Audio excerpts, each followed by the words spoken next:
स्वागत छ।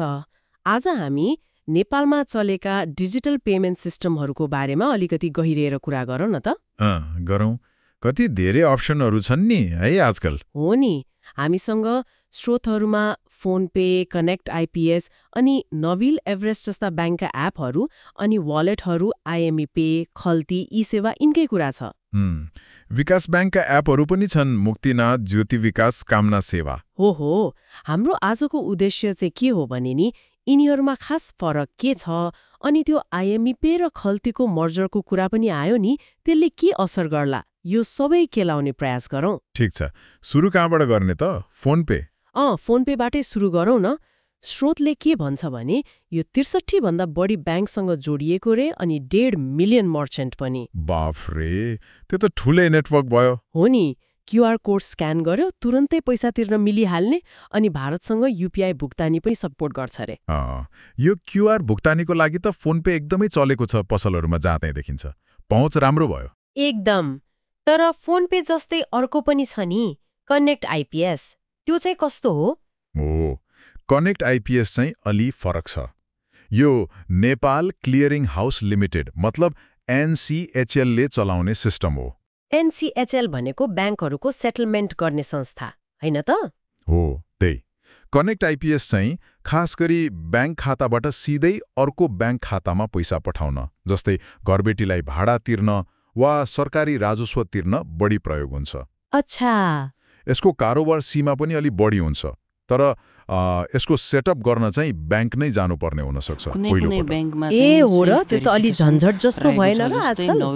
खै कसैलाई लाग्न सक्छ, एकचोटि सेटअप भएपछि त सजिलै हुन्छ।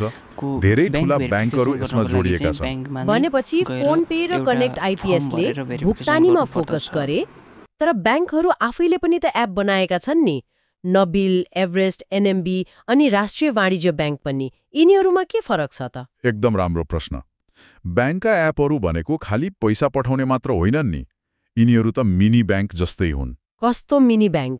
मतलब तपाईँले एपबाटै मुद्दती खाता खोल्न सक्नुहुन्छ, कतिपयमा ऋणको लागि अप्लाई गर्न मिल्छ, अनि त्यो सेयर भर्दा चाहिने सीएसमा सेवा पनि हुन्छ।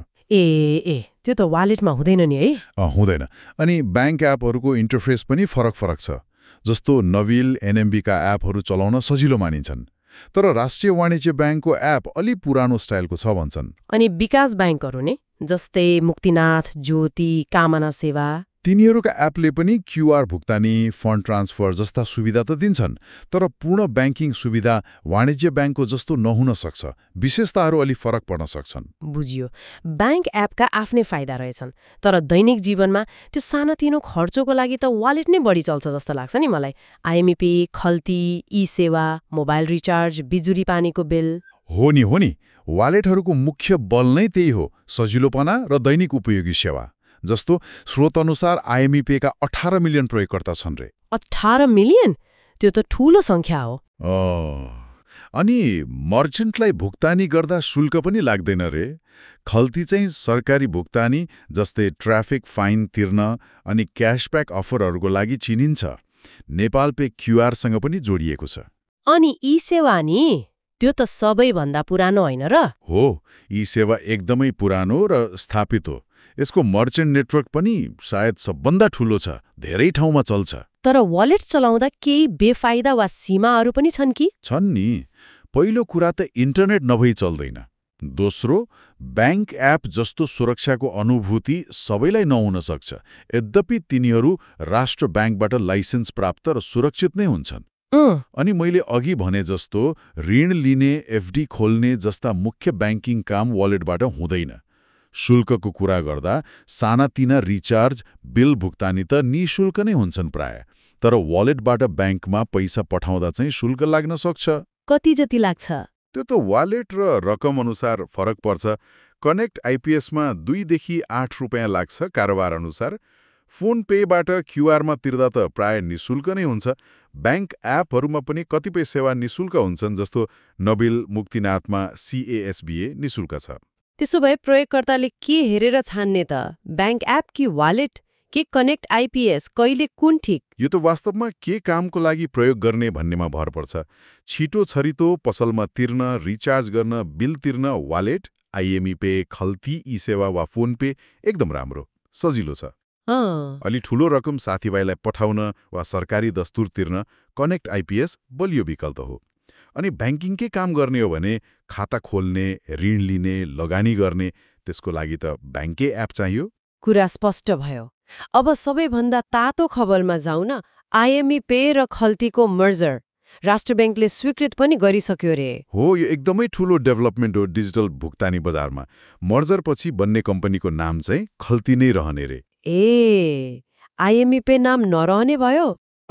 नाम खल्ती रहने, तर स्वामित्वमा चाहिँ आइएमई ग्रुपको 55% हिस्सा हुने भन्ने छ। यसले के फरक पार्छ त बजारमा? धेरै फरक पार्छ। पहिलो कुरा त प्रयोगकर्ता सङ्ख्या नै 18 मिलियनभन्दा बढीको संयुक्त आधार बन्ने भयो। मर्चेन्ट नेटवर्क पनि विशाल हुने भयो, 1.5 मिलियन जति। अनि सेवा नि? सेवा पनि दुवैका राम्रा पक्षहरू एकै ठाउँमा आउने भयो, जस्तै खल्तीको सरकारी भुक्तानी र क्यासब्याक, अनि आइएमई पेको त्यो ठूलो प्रयोगकर्ता आधार, रेमिटेन्स कनेक्सन र क्युआर भुक्तानी। यो ई-सेवाको लागि निकै ठूलो चुनौती हुनेवाला छ। कडा प्रतिस्पर्धा हुने भयो मतलब? एकदमै। बजारमा अब दुई ठूला खेलाडी जस्तो हुने भए एकीकृत खल्ती र ई-सेवा। यसले पक्कै पनि नयाँ नयाँ सुविधा र अफर ल्याउन दबाब दिन्छ, जसको फाइदा अन्ततः प्रयोगकर्तालाई नै हुन्छ।